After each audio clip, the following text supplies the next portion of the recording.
नवी मुंबईत नेरूळ सेक्टर 1 येथे छत्रपती शिवाजी महाराजांच्या सिंहासनारूढ पुतळ्याच्या परवानगीशिवाय अनावरणानंतर राजकारण चांगलंच तापलंय। रविवारी मनसे नेते अमित ठाकरे, शहराध्यक्ष गजानन काळे आणि कार्यकर्त्यांनी महापालिकेची परवानगी न घेता पुतळ्यावरील मळके कापड काढून जलाभिषेक करत अनावरण केलं। पोलिसांच्या आक्षेपानंतरही हे अनावरण करण्यात आल्यानंतर नेरूळ पोलिसांनी अमित ठाकरे यांच्यासह 70 मनसैनिकांवर जमावबंदीचं उल्लंघन आणि अनधिकृत अनावरणाचा गुन्हा दाखल केला। अमित ठाकरे यांच्या राजकीय कारकिर्दीतील हा पहिला गुन्हा ठरला।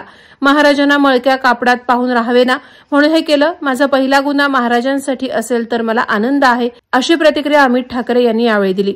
महापालिकेने दिलेल्या माहितीनुसार या पुतळ्याचं काम 1,06,00,000 पूर्ण झाले असून 46 लाखांहून अधिक खर्च पुतळ्यावर झालाय। मात्र काही कामं अपूर्ण असल्याने लोकार्पण लांबणीवर टाकण्यात आलं होतं। शिवभक्तांकडून होत असलेल्या नाराजीच्या पार्श्वभूमीवर मनसेनं अचानक अनावरण करून प्रशासनावर जाणून-बुजून विलंबाचा आरोप केला। मात्र गुन्हा दाखल होताच मनसे प्रवक्ता गजानन काळे यांनी सरकारवर तीव्र निशाणा साधत म्हटलं की धुळखात ठेवलेले स्मारक खुले केले म्हणून गुन्हा, हे कुठले स्वराज्य?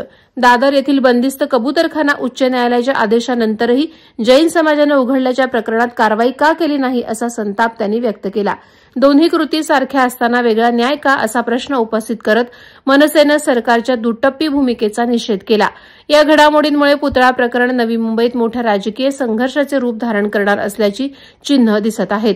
वादळवारा लाईव्हसाठी न्यूज ब्युरो, नवी मुंबई। नवी मुंबई व रायगड जिल्ह्यातील ताज्या बातम्या आणि घडामोडींसाठी सबस्क्राईब करा वादळवारा लाईव्ह चॅनल आणि दाबा बेल आयकॉन।